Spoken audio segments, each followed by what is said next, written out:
الحمد لله نحمده ونستعينه ونستغفره ونعوذ بالله من شرور أنفسنا ومن سيئات أعمالنا من يهده الله فلا مضل له ومن يضلل فلا هادي له وأشهد أن لا إله إلا الله وحده لا شريك له وأشهد أن محمدا عبده ورسوله أما بعد فإن خير الحديث كتاب الله وخير الهدي هدي محمد صلى الله عليه وسلم وشر الأمور محدثاتها وكل محدثة بدعة وكل بدعة ضلالة وكل ضلالة في النار.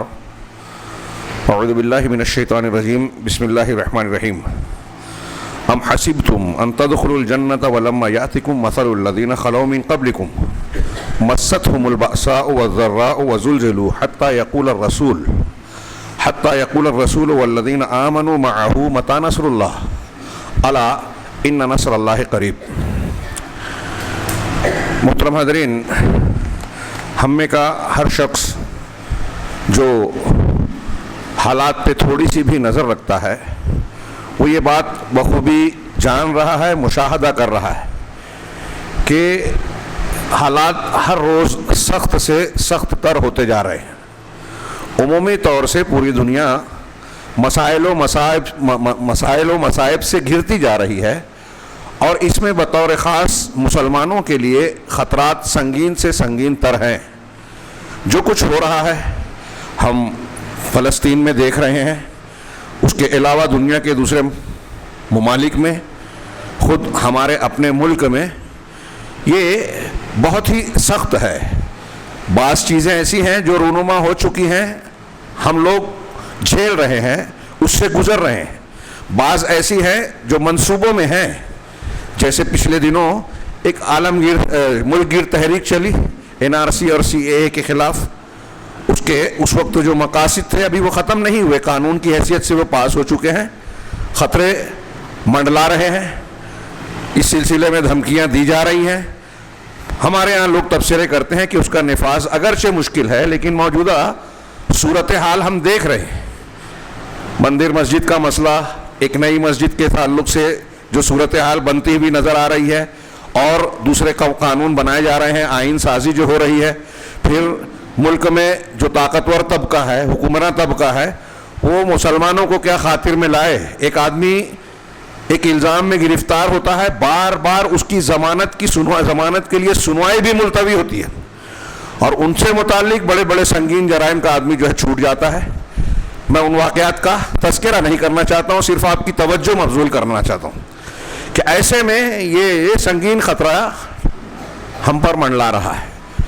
تجزیہ نگار کہتے ہیں کہ وہ قوانین جب عمل میں آئیں گے تو مسلمان دوہرے شہری ہو جائیں گے.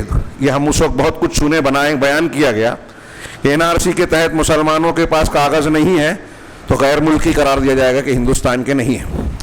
CAA کے تحت اگر کوئی غیر مسلم ایسا پایا گیا تو اس کی بھرپائی ہو جائے گی، کاغذ مل جائے گا. صرف مسلمان کو نہیں ملے گا، ووٹ نہیں دے سکے گا، گورنمنٹ گیس نہیں ملے گی، دیگر سہولیات نہیں ملے گی، اور بہت ساری پابندیاں، سرکاری نوکریاں وغیرہ سب ختم. اس لیے کہ یہ ملک کے معنی نہیں جائیں گے.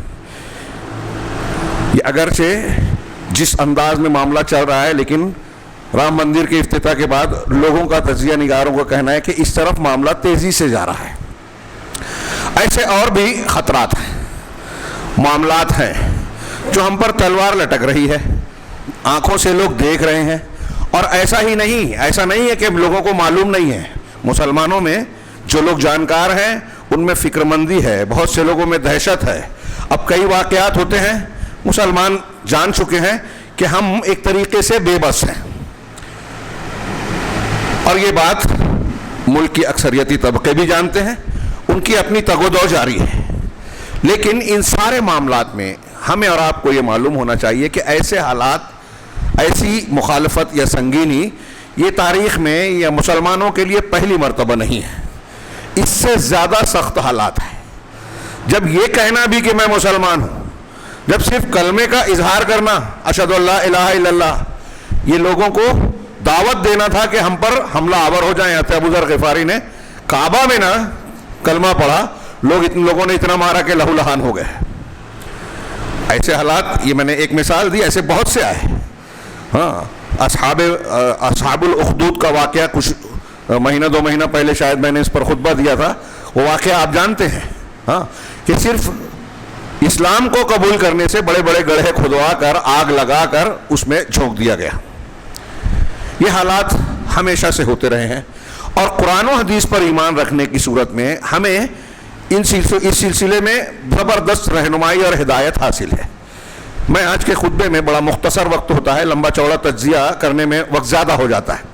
میں چاہتا ہوں کہ صرف نصوص کی روشنی میں جو ہم اور آپ سن چکے ہیں، جان چکے ہیں، یہ غور کریں کہ قرآن و حدیث کی تعلیمات اور ہدایات ایسے میں ہمارے اور آپ کے لیے کیا ہیں۔ حالات کی سنگینی، امتحان یا عذاب، یہ قانون قدرت کا حصہ ہے، اور ہر چیز کے اسباب ہیں۔ ہمارے ساتھ اگر تنگیاں ہیں، سختیاں ہیں، پریشانیاں ہیں، مصیبتیں ہیں، تو اس کے بھی اسباب ہیں، اور ان اسباب کا علاج بھی ہے جو قرآن و حدیث نے بیان کیا۔ ہمارے ہاں لوگ دہشت زدہ ہیں، خوف زدہ ہیں، فکر مند ہیں، کچھ لوگ غافل بھی ہیں، اور جو لوگ فکر مند ہیں بھی تو جب حالات سے نپٹنے اور اپنے آپ کو بچانے کے لیے کوشش کرتے ہیں، پلاننگ کرتے ہیں، تو وہ طریقہ، وہ راستہ اختیار نہیں کرتے جو قرآن و حدیث نے بتایا۔ یہ میں بار بار کہتا ہوں۔ کچھ لوگ جو ہیں وہ دنیاوی اعتبار سے غور و فکر کرتے ہیں، انہیں لگتا ہے قرآن و حدیث اس سلسلے میں کیا ہدایت دے گا۔ کچھ لوگ جو ہیں قرآن و حدیث یا دین کی طرف آتے ہیں تو وہ طریقہ، وہ دعائیں، وہ عمل اختیار کرتے ہیں جو بدعت ہے، خرافات ہیں، قرآن و حدیث سے ثابت نہیں ہے۔ بڑے بڑے پیر صاحبان کے فلاں فلاں دعا کیجئے، اجتماعی ورد کیجئے، بدعت و خرافات کی تعلیم دیتے ہیں، اور بدعت اللہ کے عذاب کو اور بھڑکانا ہے، شریعت کے نام پر شریعت کی مخالفت کرنا ہے، اور اپنے آپ کو اور عذاب کے سامنے پیش کرنا ہے۔ اس تناظر میں قرآن کی 2-3 جگہ کی آیتیں صرف آپ کو یاد دلانا چاہ رہا ہوں، اور اس کے آئینے میں قرآنی آیات، اور پھر قرآنی آیات نے جو کچھ بیان کیا وہ ہم ماضی اور بعد کی، اللہ کے نبی صلی اللہ علیہ وسلم سے پہلے اور آپ کے بعد کی پوری تاریخ اسلام کی تاریخ میں آپ سرسری طور سے ذہن میں غور کیجیے کہ اللہ کا بنایا ہوا، جس کو ہم قانون قدرت کہیں گے، یہ قانون قدرت ایک جیسا پوری تاریخ میں آپ کو نافذ نظر آئے گا۔ ایک جگہ مثال کے طور پہ اہل ایمان کے لیے وعدے، اللہ رب العالمین نے، بہت مشہور آیت ہے سورہ نور کی، وعد اللہ الذین آمنوا منکم وعملوا الصالحات لَيَسْتَخْلِفَنَّهُمْ فِي الْأَرْضِ كَمَا اسْتَخْلَفَ الَّذِينَ مِنْ قَبْلِهِمْ وَلَيُمَكِّنَنَّ لَهُمْ دِينَهُمُ الَّذِي ارْتَضَىٰ لَهُمْ وَلَيُبَدِّلَنَّهُمْ مِنْ بَعْدِ خَوْفِهِمْ أَمْنًا۔ کتنی صاف بات ہے، اور ہم میں سے کوئی ایسا نہیں ہے جو یہ پہلی مرتبہ سن رہا ہو۔ اللہ کا وعدہ ہے، اللہ کا وعدہ ایک ایمان والا مانتا ہے کہ جھوٹا ہو ہی نہیں سکتا، جھوٹا مانے تو وہ خود کافر ہو جائے گا۔ اللہ کا وعدہ ہے، اللہ نے وعدہ کیا ہے تم میں سے جو لوگ ایمان لائے اور عمل صالح کیا۔ 2 باتیں، ایمان اور عمل صالح، یہ سب لوگ بولتے ہیں، جانتے ہیں، مسلمانوں کی تکالیف کی بنیاد بتاتے ہیں کہ ہمارے ہاں ایمان کی کمزوری ہے، لیکن میں منبر رسول سے یہ بات بار بار دہرا رہا ہوں، اور آج بھی کہہ رہا ہوں کہ ہمارے یہاں یہ بات کہتے تو ہیں، لیکن ایمان کو ایمان کی طرح سمجھنے کی کوشش ہی نہیں کی جاتی، عمل ہی نہیں ہوتا، عقیدے پر محنت ہی نہیں ہے، اور اگر بتایا جائے کہ یہ توحید ہے، یہ شرک ہے، یہ صحیح عقیدہ ہے اور یہ غلط عقیدہ ہے، تو ہمارے یہاں لوگوں کو سننے کی فرصت نہیں ہے، ماننا تو دور کی بات ہے، یہ جذبہ بھی نہیں ہے کہ قرآن و حدیث اتنے اہتمام کے ساتھ اللہ نے ہمارے اور آپ کے لیے نازل کیا، دنیا اور آخرت کی کامیابیوں کے لیے، ہمیں اس کی پرواہ ہی نہیں ہے، ضرورت نہیں ہے، ایسا سمجھتے ہیں۔ سب سے زیادہ ضرورت دنیا میں اگر کسی چیز کی ہے، کھانے پینے سے زیادہ، میں اپنے بھائیوں سے کہوں گا، خواتین سے کہوں گا کہ جو ہم زندگی گزارنے کی جو چیزیں تلاش کرتے ہیں، جس چیز کے پیچھے بھاگتے ہیں نا، ان ساری چیزوں سے زیادہ اہم عقیدہ، صحیح عقیدہ اور ایمان سیکھنا ہے۔ اس کے لیے محنت کیجئے، پیسہ خرچ کرنا پڑے کتنا بھی تو کم ہے، مفت میں درس قرآن، درس حدیث، کتابوں کا درس ہوتا ہے، ہم کو ٹائم نہیں ہے، فضولیات کے لیے بہت وقت ہے۔ آج ہمارا نوجوان، خواتین سب موبائل میں کتنا وقت گزارتے ہیں، اس کا چند % اگر دے دیں کہ ہم دین کا صحیح عقیدہ سیکھیں تو ہماری پوری زندگی پر اس کے اثرات مرتب۔ صحیح عقیدہ انسان کی شخصیت کو نکھارتا ہے، صحیح بناتا ہے، اور اللہ کے یہاں صحیح عقیدے کی بنیاد پر ہی اعمال عبادات قبول ہوتے ہیں، سارے وعدے اس کی بنیاد پر ہیں۔ عقیدہ آپ کا صحیح نہیں ہے، تہجد پڑھتے رہیے، روزانہ لاکھ مرتبہ ذکر و اذکار کے جو مختلف جملے ہیں دہراتے رہیے، کوئی فائدہ نہیں۔ یہ میں نہیں کہتا، قرآن حدیث کی بہت سی دلیلیں کہتی ہیں لئن اشرکت لیحبطن عملک، کتنی بار سن چکے ہیں کہ اگر آپ نے بھی شرک کیا تو سارے عمل برباد، اور فضائل پہ عمل کیے جا رہی ہے قوم، شرک بھی کر رہے ہیں، حرام چیزیں بھی عقیدے میں اختیار کیے ہوئے، اللہ کے رسول کا، بزرگان دین کا وسیلہ لگا کے دعا مانگ رہے ہیں، بدعت ہے، حرام ہے۔ امام حنیفہ اور تمام ائمہ حدیث اور فقہا کہتے ہیں حرام ہے، ہمارے یہاں لوگ جائز مانتے ہیں، بحث کرتے ہیں بغیر دلیل کے، مصیبت ٹالنے کے لیے بدعتی چیزیں اختیار کر لی۔ پیر صاحب نے بتایا اجتماعی ورد کرو، میڈ ان انڈیا دعا، میڈ ان انڈیا طریقہ۔ میڈ ان انڈیا سے مطلب میرا یہ ہوتا ہے کہ یہاں بنایا گیا، اللہ کے رسول نے نہیں بتایا۔ تو تم کو قرآن کی آیت پر آ رہا ہوں، وعد اللہ الذین آمنوا منکم، تم میں جو لوگ ایمان لائے ہیں اللہ نے ان سے وعدہ کیا ہے۔ کیا وعدہ کیا ہے؟ لَيَسْتَخْلِفَنَّهُمْ فِي الْأَرْضِ، کہ زمین میں ان کو خلافت دے گا، حکومت دے گا۔ یہاں کچھ لوگوں نے پلٹ دیا ترتیب کہ حکومت قائم ہوگی تو ہم اسلام نافذ کریں گے، اور حکومت کا قیام جو ہے اس کو اسلامی دعوت کا مرکزی نقطہ نصب العین بنا لیا۔ جماعت اسلامی کی فکر آپ دیکھیے، مولانا ابوالعلا مودودی اور سید قطب وغیرہ، آج ان کی جماعتیں جو ہے تحریکیت والی پوری کی پوری سیاسی ہو چکی ہے۔ اقتدار چاہیے، اسلام کے نفاذ کا دعویٰ کرتے ہیں، جہاں حکومت ملی تو کہا کہ اسلام سے زیادہ آزادی، سیکولرزم اور مذاہب کی آزادی ہمارے نزدیک اہم ہے۔ یہ میں ایک آدمی نے نہیں کہا، یوسف القرضاوی، اسماعیل شتا اور نہ جانے کون کون ایسے بیانات موجود ہیں۔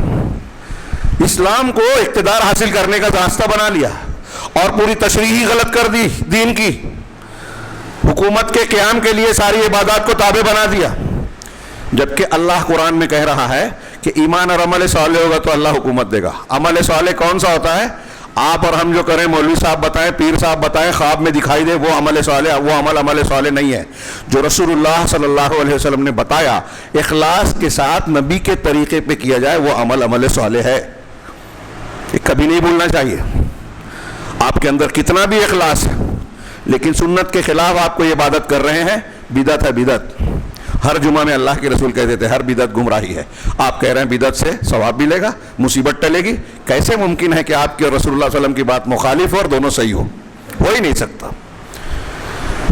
نبی کریم صلی اللہ علیہ وسلم کی سنت کی پیروی کی جائے۔ عمل صالح میں یہ ہے، ایمان میں اخلاص آ گیا کہ جو ایمان والے ہوں اور عمل صالح اندر سے بھی صحیح ہوں، باہر سے بھی صحیح ہوں، شریعت کے مطابق پابند، تو اللہ کا وعدہ ہے کہ خلافت دے گا، حکومت دے گا۔ اللہ کا وعدہ غلط نہیں ہوتا۔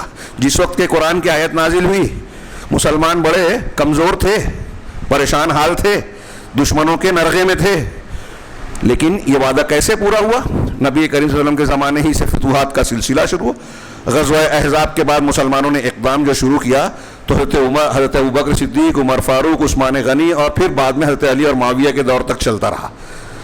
حضرت علی کے زمانے میں آپسی، حضرت عثمان کے آخر زمانے سے آپسی اختلافات کی وجہ سے یہ سلسلہ تھوڑا سا کمزور ہوا، اور ہمارے توجہ لوگ مبذول کراتے ہیں انہی جھگڑوں کی طرف، لیکن دوسری طرف فتوحات اور عالم اسلام کی کامیابیاں جاری تھیں۔ دیکھتے ہی دیکھتے دنیا میں کوئی ایسی مثال نہیں ہے، چند سالوں میں اسلام دنیا کے 1/3 حصے میں پہنچ گیا، اور بقیہ حصوں میں بھی پہنچنے کے راہ ہموار ہو گئی۔ آج دنیا کے ہر حصے اور خطے میں اسلام کا پیغام ہے۔ یہ اللہ کا وعدہ تھا صحابہ کرام کے سامنے، اور پورا ہوا۔ زمین میں خلافت دے گا، وَلَا يُمَكِّنَنَّ لَهُمْ دِينَهُمُ الَّذِي ارْتَضَىٰ لَهُمْ، اور اس دین کو قوت و طاقت اور غلبہ دے گا اللہ، جس کو ان کے لیے پسند کیا ہے، یعنی اسلام کو۔ آج وہی سب کی نظر میں کھٹک رہا ہے، سارے باطل کے بولے کچھ بھی، امریکہ ہو، یورپ ہو، یہود ہو، نصارہ ہو، ہنود ہو یا کوئی اور ہو، سب کی نظر میں یہی حق کھٹکتا ہے، قرآن حدیث والا اسلام، اور اسلام میں وہ اسلام جو قرآن و حدیث والا ہے۔ بدعت و خرافات والوں سے باطل کو ٹینشن نہیں ہے۔ وَلَا يُمَكِّنَنَّ لَهُمْ دِينَهُمُ الَّذِي ارْتَضَىٰ لَهُمْ وَلَا يُبَدِّلَنَّهُم مِّن بَعْدِ خَوْفٍ أَمْنًا، اور خوف کے بعد اللہ کا یہ وعدہ ہے ایمان والوں اور عمل صالح والوں سے کہ خوف کے بعد امن کی حالت سے تبدیل کر دے گا. خوف کی حالت نہیں رہے گی, دہشت زدہ نہیں رہو گے, یہ پریشان, ٹینشن, تلوار لٹک رہی ہے, کوئی نوجوان گرفتار ہو جائے سالوں تک ضمانت نہیں ہوگی, سنوائی نہیں ہوگی, بے گناہ ہے, 20 سال کے بعد چھوٹ رہا ہے. ہاں, یہ خوف اور دہشت پھیلا ہوا ہے. آج ہمارے خلاف کارروائی ہم کچھ نہیں کر سکتے. صورتحال یہی ہے, اللہ کا وعدہ ہے. اب ہم اور آپ چاہتے ہیں کہ خوف کی حالت بدلے, ہم کو غلبہ ملے, عزت ملے, تو کیا نسخہ ہے اس کا؟ میمورنڈم, سیاسی طاقت, الیکشن, جھوٹ فریب, فلاں اور فلاں اور فلاں طریقہ جو دنیا میں لوگ بتاتے ہیں, یا جو قرآن بتاتا ہے وہ. قرآن والی بات لوگوں کی سمجھ میں نہیں آ رہی, کن کو؟ مسلمانوں کو, کہ ہمارے مسائل کا حل اور نسخہ قرآن میں ہے, یہ ایمان عمل صالح. اب ایمان اور عمل صالح تھوڑی دیر کے لیے غور کیجئے, کیا ہم اس کے لیے تیار ہیں؟ صحیح عقیدہ میں نے بتایا, سیکھنے کے بھی نوبت نہیں ہے.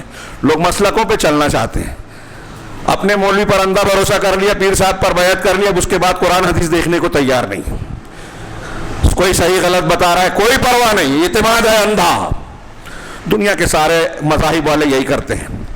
جو جس گھر میں پیدا ہوا, جس ماں باپ کے دامن میں ہے, اس کی زیر تربیت ہے, اسی کے مذہب کو قبول کر رہا ہے, صحیح اور حق مان رہا ہے.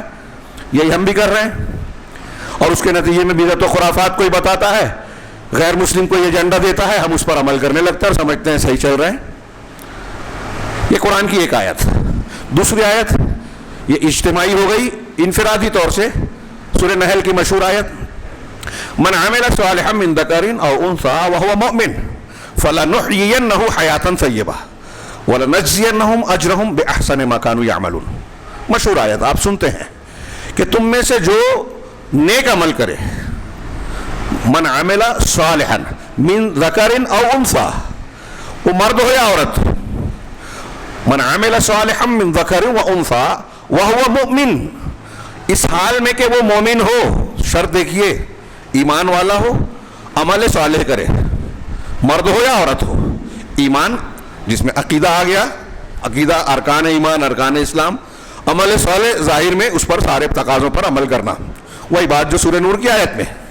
تو اللہ کا وعدہ یہاں کیا ہے؟ فَلَنُحْيِيَنَّهُ حَيَاةً طَيِّبَةً, ہم اسے ضرور بضرور, لام بھی ہے, نون ثقیلہ بھی ہے, ڈبل تاکید ہے عربی میں, جس میں پختگی کا اللہ رب العالمین کہہ رہا ہے کہ ضرور بضرور انہیں خوشگوار زندگی دیں گے. وَلَنَجْزِيَنَّهُمْ أَجْرَهُمْ بِأَحْسَنِ مَا كَانُوا يَعْمَلُونَ, اور ان کے اجر کو جو وہ عمل کر رہے ہیں اس کا بہتر سے بہتر بدلہ دیں گے, اجر اور ثواب دیں گے.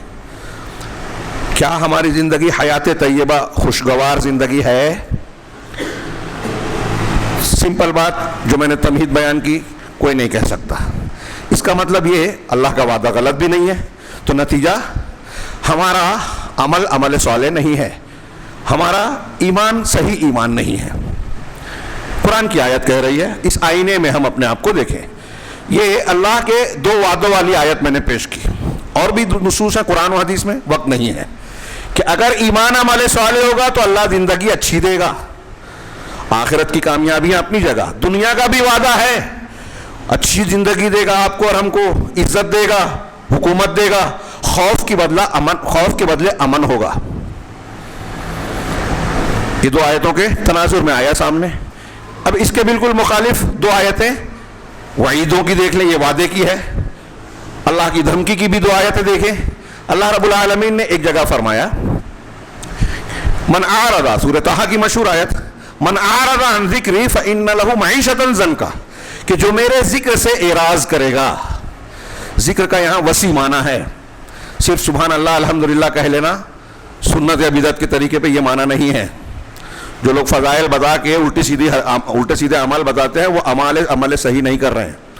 اور صرف ذکر کہ سبحان اللہ الحمدللہ, یہ دین کو سمیٹ کے صرف وہیں مرکوز کر دینا, یہ بھی دین نہیں ہے.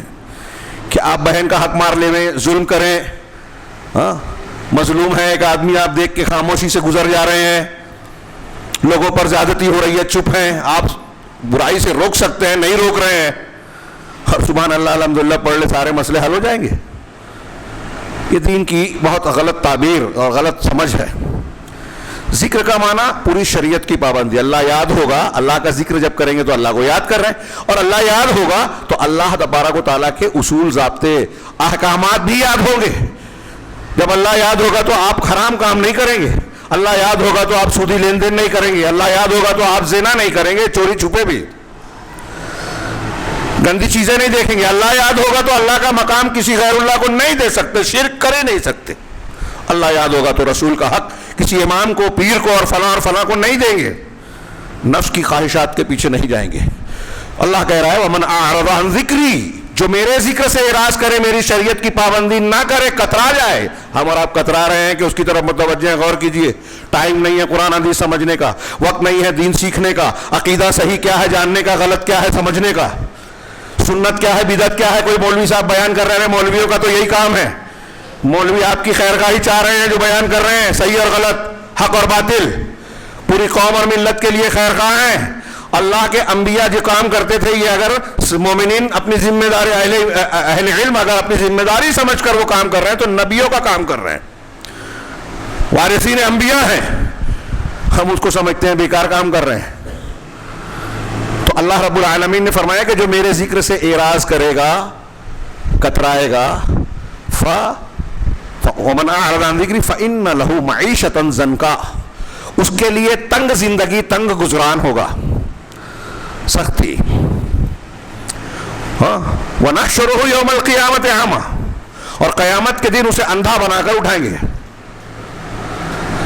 یہ قیامت والی بات آگے ہے. اس کا مطلب تنگ زندگی دنیا کی زندگی ہے یا قبر کی زندگی, دونوں کو مراد لیا جا سکتا ہے. کہ یہاں تنگ زندگی, اب فاقہ مستی ہے تو تنگ زندگی ہے, خوف ہے تو تنگ زندگی ہے, گھر میں جھگڑا ہو رہا ہے, پڑوس میں جھگڑا ہے تو تنگ زندگی ہے, مسلمانوں کے خلاف سخت قوانین بنائے جا رہے ہیں, ظلم ہو رہا ہے, کوئی سنوائی نہیں ہے تو تنگ زندگی ہے. جو مصیبت پریشانیاں ہیں اور حل نہیں نکل رہا ہے, تنگ زندگی ہے. بم گر رہے ہیں, راحت کے سامان کو روک دیا جا رہا ہے غزہ کے مسلمانوں سے, پوری دنیا دیکھ رہی ہے, زبانی جمع خرچ کر رہی ہے, ڈرامے بازیاں جاری ہیں, لوگوں کی جانیں جا رہی ہیں. 25-30 ہزار کے قریب, 30 ہزار کے قریب لوگ, معصوم لوگ جان گوا چکے ہیں, ان کی زمینوں پر ناجائز قبضہ ہو رہا ہے. اس سے زیادہ تنگ زندگی کیا ہے؟ ہم چیخ چلا رہے ہیں اور اس کے بعد خوش چپ ہو جاتے ہیں. آپ کا اور ہم پر بھی تلوار لٹک رہی ہے. وہ جو میں نے ابھی ذکر کیا ہے, نام لیا ہے قانون کا, اس ملک میں غیر ملکی ہو جائیں گے بہت سے لوگ, گرفتار ہو رہے ہیں, پریشان ہو رہے ہیں, جمع پونجی ختم ہو جاتی ہے, بہت بھروسہ کرتے ہیں, ہر امیر غریب پر ظلم کر رہا ہے, دنیا کما رہا ہے, اس کے گھر کا ایک آدمی جاتا ہے, ساری پونجی ختم ہو جاتی ہے, ہوش نہیں آتا, پتہ نہیں کون سی عقل اختیار کرتے ہیں, تھوڑی دولت, تھوڑا اقتدار, تھوڑا کچھ مل جائے تو ہمارے ہاں لوگ دوسروں کو حقیر سمجھنے لگتے ہیں, اور جو ظلم کر رہے ہیں اسی کا نتیجہ پوری قوم بھگت رہی ہے, مگر کوئی تبدیلی نہیں نظر آتی, کوئی محاسبہ نہیں ہے. اللہ کہہ رہا ہے کہ اعراض کرو گے تو تنگ زندگی ملے گی. اب بتائیے کہ مسلمانوں کی موجودہ حالات یا ہمارے گھروں کے حالات تنگ زندگی کی تعبیر ہے, تصویر ہے, یا پھر خوشگوار زندگی کی؟ حیاتن طیبہ ایک آیت میں کہا, اور یہاں حیات معیشت ضنکا کہا, بالکل الٹ. وَنَحْشُرُهُ يَوْمَ الْقِيَامَةِ أَعْمَى, قیامت کے دن اندھا بنا کر اٹھائیں گے. اللہ کہے گا, وہ کہے گا بندہ, قال ربی لما حشرتنی اعمی وقد كنت بصیرا, وقد كنت بصیرا, کہ پروردگار میں تو بینا تھا, دنیا میں دیکھنے والا تھا, تو نے مجھے اندھا بنا کر کیوں اٹھایا؟ اللہ کہے گا کذالک اتتک آیاتنا, ایسے ہی میری آیتیں تیرے پاس آئی تھی جب تیرے پاس آنکھ بھی تھی, بصیرت بھی تھی, ہے نا. قرآن حدیث سیکھ سکتا تھا, سمجھ سکتا تھا, لیکن اندھا بن کے گزر گیا. قرآن حدیث کی آیتیں, دلیلیں, شریعت کی دلیلیں تمہارے پاس آئی, اندھے بن گئے. تو جیسے دنیا میں تو خود اندھا بن گئے آنکھ ہوتے ہوئے, یہاں ظاہری طور پر بھی اندھا بنا دیا گیا. جیسا عمل ویسا بدلہ, انما الجزاء من جنس العمل, یہ قاعدہ ہے قرآن حدیث کا. وَنَحْشُرُهُ يَوْمَ الْقِيَامَةِ رَبِّ لِمَا حَشَرْتَنِي كَذَلِكَ أَتَتْكَ آيَاتُنَا فَنَسِيتَهَا, تو نے اسے فراموش کر دیا, آیتوں پر دھیان نہیں دیا, توجہ نہیں دی. فَكَذَلِكَ الْيَوْمَ تُنْسَى, ایسے ہی آج تو بھلا دیا جائے گا, فراموش کر دیا جائے گا, رحمت نہیں ہوگی. یہ ایک وعید والی آیت. ایک اور وعید والی آیت اکثر آپ سنتے ہیں, میں خود بار بار دہراتا ہوں, سورہ نور کی, فَلْيَحْذَرِ الَّذِينَ